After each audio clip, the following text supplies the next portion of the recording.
വയനാട്ടിൽ വീണ്ടും കാട്ടാന ആക്രമണം. മൂന്നാനക്കുഴി, ഇരുളം എന്നിവിടങ്ങളിലാണ് കാട്ടാന ആക്രമണം ഉണ്ടായത്. മൂന്നാനക്കുഴി സ്വദേശി രഞ്ജിത്തിന്റെ പിക്കപ്പ് വാനും പുൽപ്പള്ളി സ്വദേശി ബേബിയുടെ കാറും ആന തകർത്തു.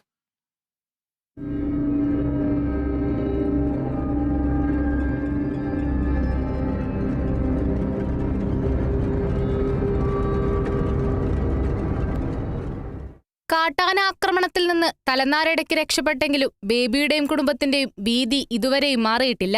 മൂന്നാനക്കുഴി സ്വദേശി രഞ്ജിത്തിന്റെ പിക്കപ്പ് വാനിന് നേരെ രാത്രി 1:30യോടെയാണ് കാട്ടാനയുടെ ആക്രമണമുണ്ടായത്. വാഹനത്തിന് നേരെ പാഞ്ഞെടുത്ത ആന ബോണറ്റടക്കം തകർത്തു. ചേനക്കൊല്ലി അമ്പലത്തിന് മുന്നിൽ വെച്ച് ആ വളവിൽ നിന്ന് ആനയുടെ ആക്രമണം ഫസ്റ്റ് എനിക്കുണ്ടായി. അത് കഴിഞ്ഞ് അവിടുന്ന് ഒരുവിധം ഞാൻ ഫോറസ്റ്റ് ഓഫീസിന്റെ അവിടം വരെ വണ്ടി കൊണ്ട് എങ്ങനെയൊക്കെ ഓടിപ്പാഞ്ഞെത്തുകയായിരുന്നു. ഇതിന് പിന്നാലെയാണ് എയർപോർട്ടിൽ നിന്ന് പുൽപ്പള്ളിയിലേക്ക് പോവുകയായിരുന്ന ഇരുപ്പൂട്ട് പുതുപ്പറമ്പിൽ ബേബിയും കുടുംബവും സഞ്ചരിച്ച കാറിന് നേരെ ആക്രമണമുണ്ടായത്. കാറിന്റെ ചില്ലും ബോഡിയും കാട്ടാന തകർത്തു. പിന്നാലെ ആക്രമണ വിവരം ഇരുളം ഫോറസ്റ്റ് ഓഫീസിൽ അറിയിച്ചു. തുടർന്ന് വനംവകുപ്പിന്റെ വാഹനത്തിലാണ് ഇവരെ ആശുപത്രിയിലും വീട്ടിലും എത്തിച്ചത്. തകർന്ന വാഹനങ്ങൾക്ക് നഷ്ടപരിഹാരം നൽകുമെന്ന് അധികൃതർ പറഞ്ഞു. ഈ മേഖലകളിൽ കാട്ടാനശല്യം രൂക്ഷമാണെന്ന് നാട്ടുകാർ പറയുന്നു. Kerala vision news, Wayanad.